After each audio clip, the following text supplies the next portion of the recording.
Alors on entend, alors qui est Voilà, devant? et c'est Hayden qui est Oui. encore devant là avec sa foulée aérienne. Et qui s'apprête à se ravitailler. Donc à ce ravitaillement-là, les coureurs peuvent avoir leur assistant, leur équipe de ravitaillement présent. Donc c'est généralement un point aussi psychologique dans la course, là où on fait un point sur l'avancement, sur qu'est-ce qui se passe, qui est derrière, qui n'est plus. Voilà, donc qui change de chaussures, ça y est, on a l'image.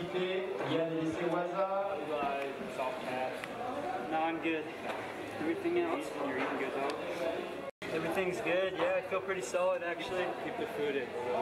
Voilà, donc il se dit que tout va bien, les voyants sont au vert et en fait il se sent même plutôt bien. They changed the course, you hear that? Voilà, et il vient de dire que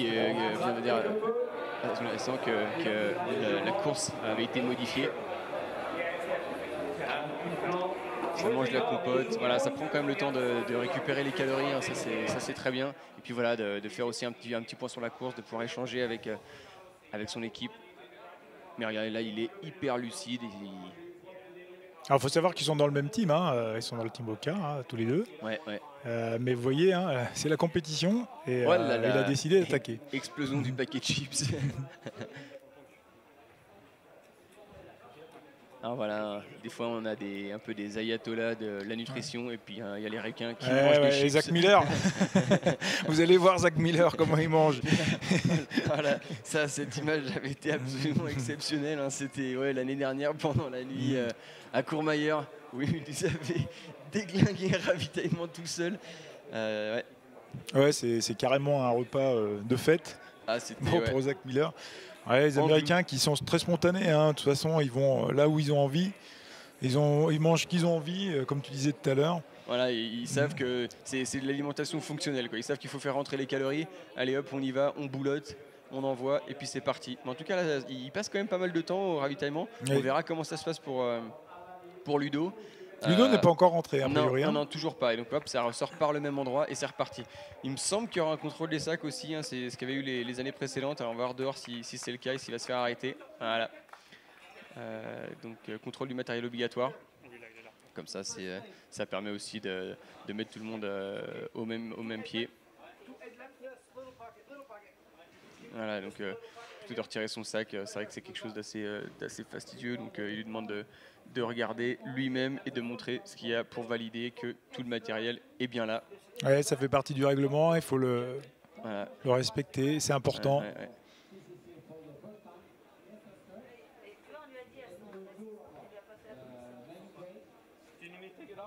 Il faut savoir qu'ils peuvent avoir des pénalités, hein, ou des disqualifications. Oui, tout à fait. Hein, en fonction des éléments qui manquent dans le matériel obligatoire. Voilà. Et donc il est reparti en 3 minutes 6. Hein, on a notre assistant timer qui nous régale. 3 minutes 6 pour le ravitaillement. Donc on avait l'impression qu'il avait traîné un peu. En fait, c'est pas énorme du tout. Hein. Ouais. Voilà Ludo qui arrive. Voilà qui arrive et on n'est pas du tout sur le même rythme, pas du tout sur la même foulée. Donc là, il semblerait que quelque chose se soit passé. Et on va regarder, mais on sera bien à peu près à 5-6 minutes. 5 minutes 30, donc on y est. Hein. On y est 1 minute au kilo. C'est assez incroyable, c'est énorme. On va voir comment se passe son ravitaillement, comment il va échanger un peu avec son équipe de ravitaillement et voir ce qu'il se dit.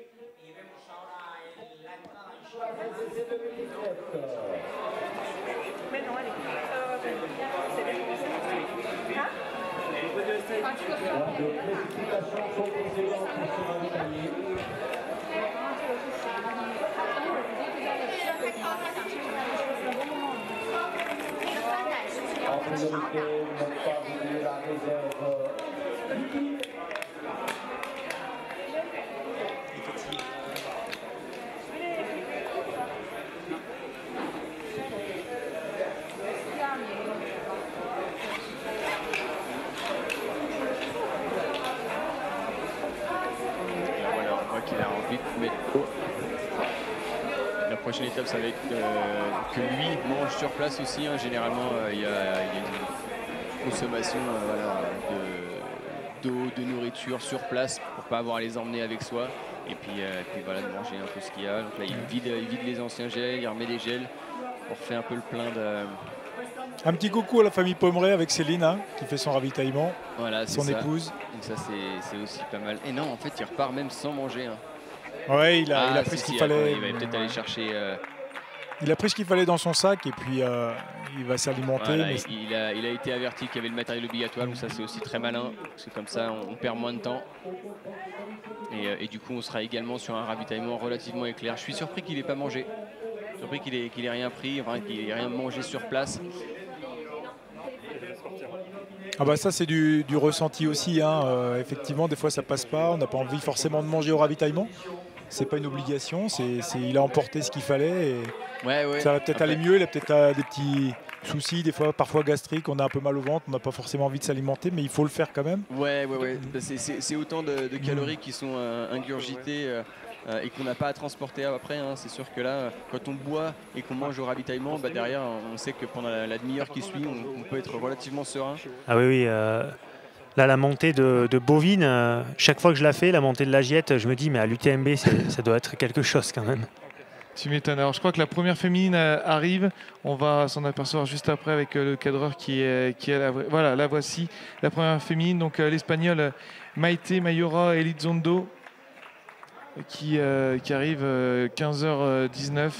Et on voit qu'au niveau du temps scratch, c'est vraiment intéressant parce qu'elle est, je crois, dans le top 30. Ouais, on va regarder exactement. Et on se rend compte que sur toutes les courses, les féminines se rapprochent de plus en plus du top 15 scratch. Ah, quand on voit Mimi Kotka aussi qui a fait sensation. Hein. Ah oui.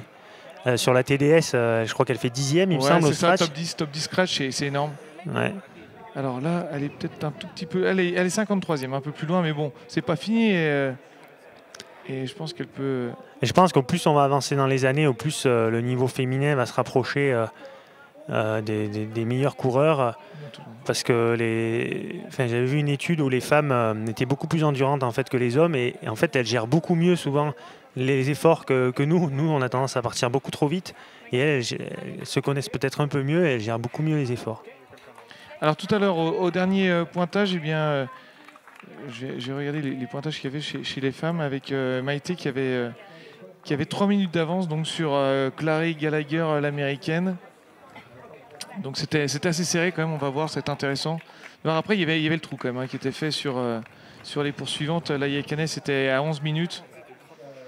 En fait, là, sur le parcours, on arrive au kilomètre 70, donc on est au col de la Forclaz. Donc c'est un col qui doit se trouver...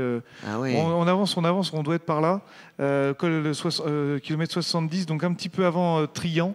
Pour le groupe de tête. Et là, voilà, on trouve le groupe de tête avec... non, c'est Hayden, ouais, voilà, c'est le leader de la course, en fait, l'américain Hayden Hawks, en fait, qui domine pour l'instant cette course devant Ludovic Pommeret et qui est frais. Hein, regarde, on voit, il prend son temps pour s'alimenter. Donc, voilà, la gestion encore, qui est un élément indispensable pour pouvoir terminer dans des bonnes conditions. Donc et pas là, à la ramasse. Non, il est très bien. En tout cas, là, Hayden Hawks, en fait, le coureur de chez Oka, qui avait 5 minutes 55 tout à l'heure d'avance sur Ludovic Pommeret. Là, c'est aussi un exploit des caméramans qui arrivent, qui suivent au maximum les coureurs. Et puis, dès qu'on a des points de passage, du coup, essayer de les trouver. On prend le point où on peut l'avoir. Bon, alors là, il y a un âne qui passe. L'âne n'est pas deuxième. Hein. C'est Ludo Pommeret qui a changé un petit peu. Voilà, allez-y, tranquillement, la Ludo. Et ça, c'est... c'est vos équipes de tournage. C'est les équipes de tournage qui arrivent sur place. Avec un âne. Tout à fait. En tout cas, vous faites un boulot formidable, toute l'équipe. Je voudrais vous le dire, parce que c'est incroyable de pouvoir tenir en haleine au moins tous les gens qui vous regardent et les gens qui envoient des mails un petit peu de tous les coins de la planète, partout, puisque les gens viennent du monde entier. Voilà, on voit deux qui arrivent. Là. Voilà, c'est le deuxième et troisième. Donc ça, c'est Ludovic Pommeret qui a été rattrapé par Marcin Zwierk, le Polonais. Donc le Polonais qui repasse deuxième. Et Ludo Pommeret qui avait tout à l'heure 5 minutes d'avance sur le Polonais, qui a perdu 5 minutes. Hein. Là, gros coup de mou de Ludo Pommeret. D'ailleurs, on voit il n'a pas la tête des bonjours. Le Français qui est là, ici, le vainqueur de l'UTMB l'année dernière. C'est la loi du sport. Hein. Alors que voilà, on a à côté Trian, donc 3 km après, il a 3 km d'avance. Hayden Hawks, l'Américain, qui est leader à présent et qui file lui vers la victoire. 3 km d'avance, quand même, c'est colossal. Hein. à rattraper, ça va être difficile. Hein. Ouais. Alors, sauf s'il a vraiment un coup de bambou, ça peut arriver à n'importe qui, mais il est préparé. Le visage fermé quand même. Bon, ouais, alors ça, c'est voilà, les petits problèmes de transmission, ça arrive. Hein. Va ou pas?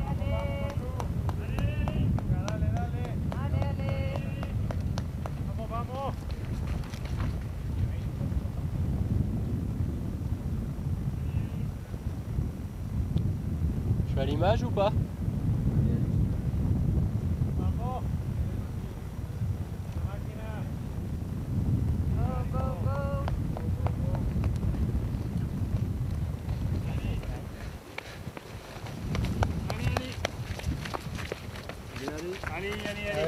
Allez.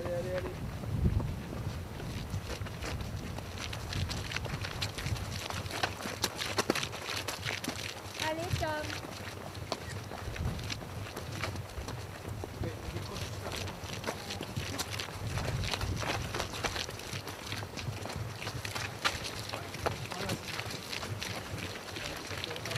Allez, de retour sur la web TV de l'UTMB. On est sur le col de la Forclaz. Avec Thomas Evans. Ouais, Thomas Evans, le coureur Compress Sport, le britannique. Oui, puis ça a pas mal changé. Hein. De toute façon, Edenox en tête, il domine depuis la moitié de course, hein, Clément. Ouais, il est passé avec 14 minutes d'avance tout à l'heure à la Giette devant Martin Gierk. C'est ça. Et 15 minutes d'avance sur Ludo Pomeray. Oui, c'est ça. Maintenant, ça va se jouer. C'est les deux places.